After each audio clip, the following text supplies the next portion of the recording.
북한이 이 세 개 나라가 지금 휴전협정을 맺어놓은 상태입니다. 6.25 전쟁으로 인해서 우리는 220만 명의 사상자가 났어요. 죽거나 다쳤죠. 예. 그리고 1,000만의 이상 가족이 생겼습니다. 예. 그분들 많이 이제 저희 부모님 세대 많이 돌아가셨고, 저희 아버님도 86세에, 저희 어머님은 89세에 돌아가셨어요. 예. 근데 저희 2세가 있고 마치 3세들이 좀 있죠. 예. 국토의 3분의 1이 그냥 완전히 그냥 황폐가 됐습니다. 정말 아무것도 없었죠. 제가 그때 보진 않았지만, 저도 제가 61년생인데, 이제 만 63세가 넘었습니다, 지금. 그래서 어렸을 때 생각해보면 밥을 제대로 못 먹었던 것 같아요. 밥 먹기 쉽지 않았어요, 정말. 저희 아버님이 이제 한국에 대한민국도 철도청이 생겨가지고, 또 기관차를 모이고 다녔어요. 그래서 월급은 받아도 하루에 한 끼 쌀밥 먹기가 쉽지 않았습니다. 그래서 맨날 어머니가 밀가루 사다가 다 이렇게 밀어가지고 손칼국수, 요새는 손칼국수 가지고 수제비 이런 거 아주 별미잖아요. 옛날에 할 수 없이 먹었어요. 쌀이 없어요. 그렇게 어렵게 살았던 이런 6.25 정전협정 1953년의 당시를 우리가 생각할 수가 있습니다. 자, 오늘 며칠입니까? 2025년 우리 며칠이요? 3월 15일입니다. 이 정전협정이 맺은 지 72년이 흘렀습니다. 72년 동안 한반도는 분단 상태에 놓여져 있는 것입니다. 자, 이대로 살면 좋을까요? 우리 어르신들 이대로 살면 우리끼리 요새 잘 먹고 잘 살잖아요. 대한민국이 좀 어려움이 있지만 그래도 옛날 생각해보면 너무나 잘 먹고 잘 살고 있는 것 같아요. 그죠? 여기 서울에서 KTX 타면요 3시간도 안 걸려요. 너무 편안하게 졸면서 오면 딱 부산에 내리죠. 야, 대한민국 정말 잘 살고 있습니다. 예. 그런데 북한은 어떨까요? 북한은 너무나 못 살고 있으니 그냥 우리끼리 그냥 살고 북한대로 이러면은 좋지 않겠나라는 생각을 합니다. 자, 이대로 살면 좋은 것인가 한번 생각해 보시기 바랍니다. 근데 우리 어르신들한테 여쭤보면 그래도 통일은 해야지 이런 생각을 가지고 있는데 젊은 아이들은 뭐하러 통일을 하냐, 그냥 우리끼리 그냥 살고 그냥 걔네끼리 살아라 이렇게 이야기하다가도 여러분 얼마 전에 그 푸틴하고 작년에 푸틴이 평양에 왔다 갔다 하면서 이 군사협정을 맺었어요. 이래가지고 북한에 지금 뭔가 정권에 문제가 생기면 김정은이 그 정권에 무슨 쿠데타가 일어나거나 문제가 생기면 중국은 당연히 내려옵니다. 이제는 러시아까지 내려오게 돼 있어요. 그 군사협정 때문에 중국과 러시아가 북한을 먹게 돼 있어요. 지금은 우리가 3.8선에 북한을 상대하고 있지만 잘못되면 어떻게 돼요? 중국과 러시아를 우리가 상대해야 되는 거예요. 세계 최강 군사 대국을. 이렇게 이야기하면 젊은 애들이 그건 아니죠 이러거든요. 그렇게 할 수는 없다. 이대로 살면 좋은 것인가. 오늘 말씀드린 거는 통일에 대한 당위성에 대해서 잠깐 말씀드리고자 합니다. 5개로 제가 요약을 했는데 첫 번째는 민족주의적인 이유가 있습니다. 서기 900년대에 후삼국 시대가 있었어요. 우리나라에. 그때가 우리나라가 좀 삼토막이 되어 있었죠. 백제, 신라, 그죠? 고구려. 이렇게 세 나라가 있었는데 그 이후에 지금 1000년이 넘도록 우리나라는 한민족이었습니다. 한민족. 아시죠? 한민족. 이제 불과 떨어진 지 몇 년이요? 72년밖에 되지 않았다. 더 늦기 전에 한민족은 통일해야 될 이유가 있습니다. 두 번째로 인도주의적인 차원에서도 통일은 필요합니다. 저같이 이산가족 2세들이고 아직 1세대가 살아계시고 근데 우리 남한에 있는 분들보다도 북한에 지금 2,300만 명의 북한 주민들이 있는데 너무나 지금 어렵게 살고 있죠. 인권도 없죠. 경제적인 거 말할 것도 없이 이동의 자유도 없고 완전히 특이한 나라잖아요. 전 세계에서 가장 어렵게 사는 나라입니다. 근데 그 이유가 이분들은 무슨 죄가 있습니까? 거기서 북한에서 태어났다고 하는 죄밖에 없습니다. 일부의 북한 정권에 권력을 가진 사람들이 문제지 북한 주민들이 문제가 아닌 것입니다. 그래서 인도적인 차원에서라도 남북 통일은 필요하다. 세 번째가 중요합니다. 세 번째는 경제적인 이유입니다. 젊은 아이들도 이 얘기하면 고개를 끄덕끄덕거려요. 남한에 지금 노동력이 부족합니다. 우리가 저출산 때문에 젊은 아이들이 없잖아요. 북한은 우리보다 훨씬 젊어요. 아주 좋은 노동력이 있습니다. 그 북한은 남한이 갖고 있지 못하는 지하 자원이 엄청나게 있다고 하는 거예요. 휘토르라고 하는 아주 희귀한 광물질이 많습니다, 북한에. 왜냐하면 산이 높잖아요, 북한에. 예. 그런 지하 자원뿐만 아니라 남북한이 통일되면 우리는 지금은 하나의 삼면이 지금 바다고 육지로 대륙으로 갈 수 있는 게 딱 38선인데 그건 막혀있기 때문에 섬나라예요, 우리나라는. 일본처럼 지금 갈 수가 없잖아요. 걸어서 갈 곳이 없어요, 우리나라는. 육지로 갈 곳이. 남북이 통일되면 중국을 통해서, 몽골을 통해서, 러시아를 통해서 우리는 전 세계를 기차로 또 자동차로 갈 수 있는 물류의 교통의 중심지가 될 수 있다고 하는 것입니다. 네 번째, 그런 물류의 중심축이 바로 한반도입니다. 한반도는 정말 일본이 얼마나 또 강대국이에요. 그 태평양 너머에 뭐가 있습니까? 미국이 있고, 또 이게 바로 위에 중국과 러시아가 있고, 그것을 타고 가면은 유럽이 나오는 것입니다. 물류의 중심에 있는 것이 바로 우리 한반도다. 다섯 번째로, 여러분 북한에는 종교의 자유가 있을까요, 없을까요? 없죠. 뭐 가보시지 않았지만 없는 것 같죠. 제가 가봤는데 없습니다. 제가 2번에 가봤어요, 평양을. 근데 종교의 자유가 달리 없죠. 남한은 종교의 자유가 있을까요, 없을까요? 있죠. 우리는 뭐 무당을 믿든 뭐 이슬람을 믿든 기독교를 믿든 불교를 믿든 우리는 마음대로 종교를 믿을 수 있어요. 세계에서 가장 종교의 자유, 그리고 어떤 그 종교가 그 국교로 되어지지 않은 무엇이든지 우리가 국민들이 마음껏 종교의 자유를 누릴 수 있는 나라는 대한민국이 거의 유일합니다, 사실은. 다른 어떤 나라보다. 그래서 모든 종교들이 다 이 한반도에, 남한에 우리 대한민국에 들어와도 모든 것을 수용할 수 있는 그런 나라가 바로 대한민국이다. 박수 한번 쳐주시죠.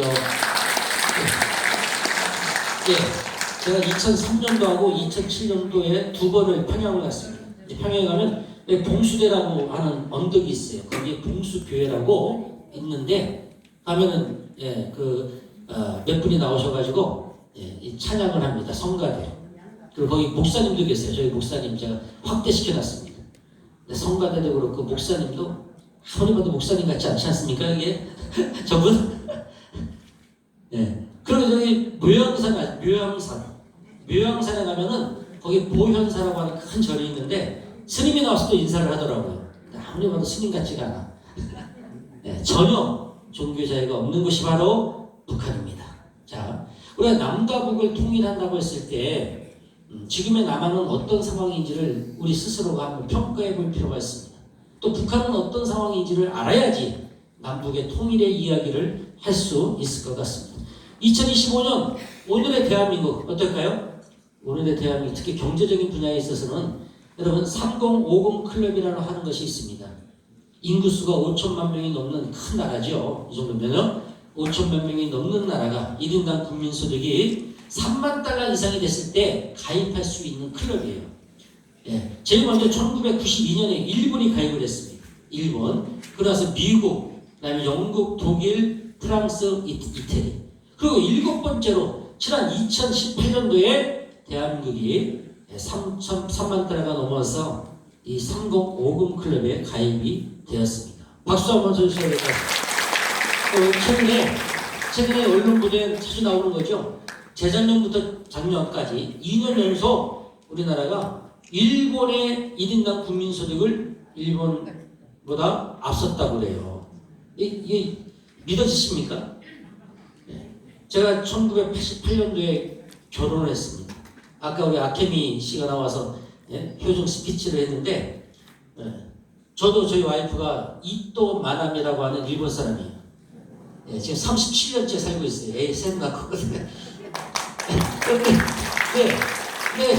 이 사람이 올 때만 해도 37년 전에 우리 한국의 아주머님들이, 어머니들이 일본에 여행 갔다 오면 뭐 하나를 들고 와. 뭐예요? 밥솥을 하나 들고 와. 이름이 뭐예요? 코끼리 밥솥. 이걸 아시는 분들은 나이가 좀 드신 분들. 코끼리 밥솥을 들고 와. 요즘에 그러면 코끼리 밥솥 들고 와요, 일본 가서? 세계 최대 가전 업체의 1위 2위가 어디예요? 삼성과 LG입니다. 일본에 옛날에 소니, 히타치, 파나소닉 저리 가래요, 지금. 세계 최대의 최고의 기술력을 갖고 있는 것이 대한민국. 역전됐어요. 1인당 국민소득이 2년 전부터 역전되기 시작했습니다. 기업으로 보더라도 임금을 받는데 옛날에 20년 전에는 우리보다 2배 많이 받았어요. 일본의 그 직장인들이. 소니라고 아시죠? 소니 지금도 대기업입니다. 근데 대학을 졸업하고 처음에 이제 직장에 들어가면 초임 임금이 23만 엔이에요. 지금 한국 돈으로 220만 원 정도 됩니다. 우리나라 최저시급이 아르바이트 해도 우리 그 이상 받아요. 일본은 30년 동안 임금이 오르지 않았습니다. 한국은 몇백 올랐거든요. 우리나라의 그 군사력, 요새는 뭐 전쟁이 하도 많아가지고 우리나라는 어떻게 괜찮나, 핵도 없는데 이런 생각 하시잖아요. 우리나라는 세계 군사력 비교하는 공신력 있는 단체가 있습니다. 작년도로 본다면 우리나라 군사력은 핵을 제외하고, 핵이 있으면 다 똑같아요. 쏠 수도 없는 핵이지만 핵을 제외하고 나머지 무기들에 대해서 평가를 했을 때 대한민국 몇 등이라고요? 5위. 박수 한번 치셔야 되니까 5위는 대단하지 않습니까? 이렇게 조그마한 땅에서 5천만 명밖에 안 되는데 5위에 5위. 북한은 몇 위요? 36입니다. 북한은 36위. 핵을 빼고 그런데 대한민국의 이 방산업, K방산이라고 하잖아요. 대단합니다. 요새는 뭐 수출을 해요. 자주포, K9, 자주포, K2 전차. 그리고 우리는 잠수함도 만들잖아요. 우리는 최첨단 전투기도 만듭니다. 전부 다 수출하는 거예요. 요새 뭐 미국이나 특히 유럽 방산업이 없어요. 너무나 평화로운 세상을 보냈기 때문에 지난 몇 수십 년 동안 옛날에 있던 무기산업 다 망했어요. 그러는데 우리나라는 바로 위에 누가 있어? 북한이 있잖아요. 할 수 없이 우리는 방산을 발전시킬 수밖에 없습니다. 그러다 보니 우리의 이 육군과 해군의 해군과 공군의 이 기술력이 대단한 거예요. 거기에다가 여러분 작년 10월 1일 국군의 날에 그동안 말로만 들었던 현무5라고 하는 미사일을 공개했습니다. 그거 난리가 났어요. 북한에서 중국에서 저거 뭐야 저거. 이 괴물 미사일. 핵은 아니지만은 보통의 미사일들은 그 위에 탄두가 1톤 정도 돼요. 1톤. 얘는 8톤에서 9톤이 들어갑니다.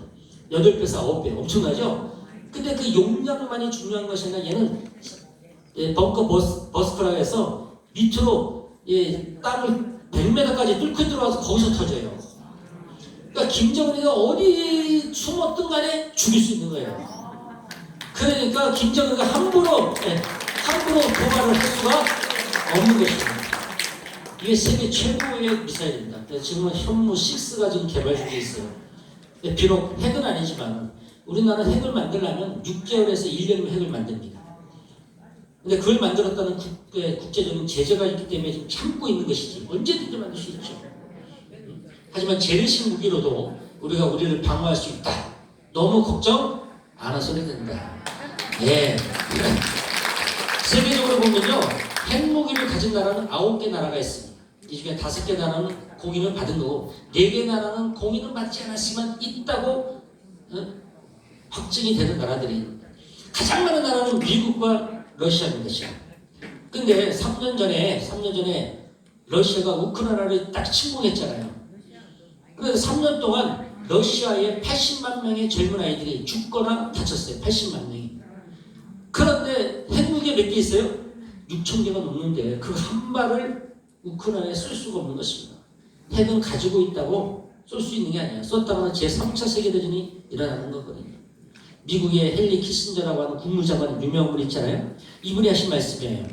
어느 나라가 핵무장을 하는 경우 그 나라는 이웃 나라들과 무언의 불가침 조약을 체결하는 효과를 얻을 수 있다고 하는 것입니다. 방어용이라고 하는 것입니다. 또 핵을 썼다가는 가만히 주변 국가가 다 핵이 있는데 서로 핵을 쏘면 어떻게 돼? 지구가. 우리는 그냥 다 죽는 거예요. 일치구총이야. 핵은 사실은 쏠 수가 없다라고 하는 것입니다. 자, 대한민국은 땅덩어리가 너무 좁아요. 인구수도 많지 않아. 그리고 중요한 건 우리는 자원이 없어. 우리 대한민국에 석유 한 방울 납니까? 석유 나지 않죠. 천연가스도 없죠. 자원이 없기 때문에 우리가 먹고 살 수 있는 방법은 혁신밖에 없어요. 혁신. 그 혁신 지수를 본다면 우리나라는 6년 연속 세계 1위입니다. 혁신하는 것에 대해서. 미국의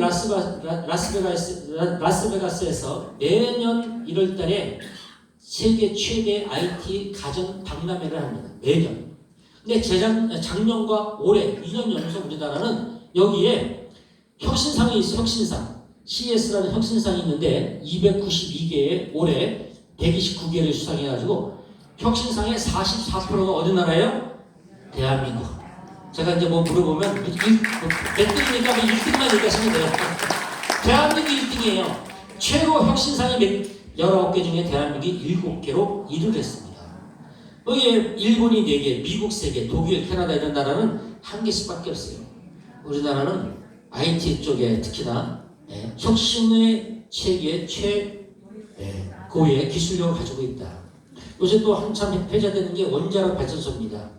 원자력 발전소도 세계에서 가장 싸게 하는 곳은 러시아하고 중국입니다. 근데 지금은 서방과 지금 공산권하고 좀 분리가 되어 있어요. 그러니까 지금 유럽에서 계속 원자력 발전소가 필요한데 누구한테 이걸 수주를 줄까요? 러시아하고 중국에 줄 수가 없습니다. 그 둘을 빼놓고는 대한민국이 가장 싸게 그리고 가장 빠르게 가장 안정성과 기술력이 담보된 것이 바로 대한민국입니다. 작년에 무려 42조 원의 원전을 제1 협상국으로 수주를 했습니다. 박수 한번 쳐주시죠.